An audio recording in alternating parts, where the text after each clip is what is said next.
Hi, I'm Chris Schumann from Pavilion Properties. Thanks for tuning in to this week's Market Pulse. Today we're filming from an off-market opportunity we have in Ocean Grove. Now I've promised not to give the address away just yet, but let's check out what some of these surroundings have to offer. You can see this home is ideally located within walking distance to shops, walking distance to the beach. If you are after a 3-bedroom, 2-bathroom, 1-car garage attached to the house with low maintenance, this could be the home to inspect. A great off-market opportunity.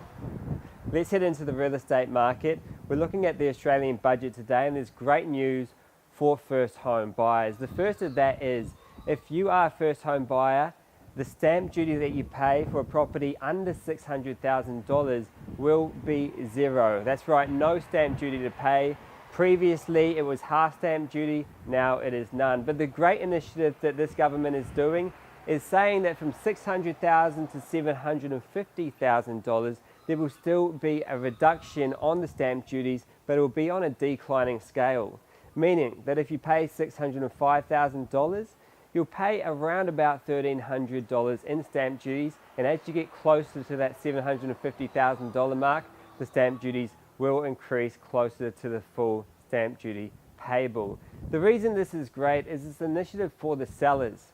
Previously, if you were in an auction campaign and first home buyers were bidding on a property, the bidding would often stop at $599,000. The reason being that the next bidder to take it over that $600,000 threshold would be down to pay around about $15,000 in stamp duties. So good initiative there. The second initiative is for regional Victoria areas. If you are a first home buyer looking to buy and build off the plan, you'll be getting subsidised $20,000. That's an increase of $10,000. It was previously $10,000, now it's $20,000. It's going to make it more attractive to be living in regional areas and building off the plan, which is going to help the economy and help the deficiency and lack of homes and the supply of homes. And also make it very attractive. And the great thing about it is Geelong, Ocean Grove, Barwon Heads is considered to be in those areas, so you'll be able to benefit there. Thirdly, salary sacrificing. If you are saving for your deposit, you'll be able to salary sacrifice some of your income pre-tax. What does that mean? It's somewhat like saving for your super. For instance, if you put $10,000 away, salary sacrificing, it would only affect your take-home salary for the annum of around about $6,000. So you'd only notice $6,000 reduced, you get that extra $4,000. So great initiative there. Moving into the local market, Ocean Grove had 3 sales through the week. Pavilion Properties sold 1 Lincoln Way in the Kingston estate. It was a 3-bedroom, 2-bath, 2-car garage for $545,300. A great result for the area. 30 Power Street sold at auction.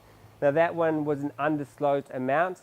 And number 12G Sunset Strip sold for $555,000 at auction. Great news for buyers at the moment. There's 10 new properties on the market, so a bit more supply, taking the total to around about 93 properties in the Ocean Grove area. Moving into Barwon Heads, there were no sales through the week and no new listings. There's a high demand for properties in this area, especially around the shopping centre area, around the Barwon Head shops. Anything under $1 million is going to do exceedingly well in that area. A lot of people are deciding to hold on to their properties at the moment, thinking that they'd like to sell in summer and spring. This could be a great initiative, but I highly recommend speaking to a local agent and getting in some advice, because there could be a buyer looking for a property just like yours. As always, thanks for tuning in to this week's Market Pulse. I hope to see you out and about this weekend.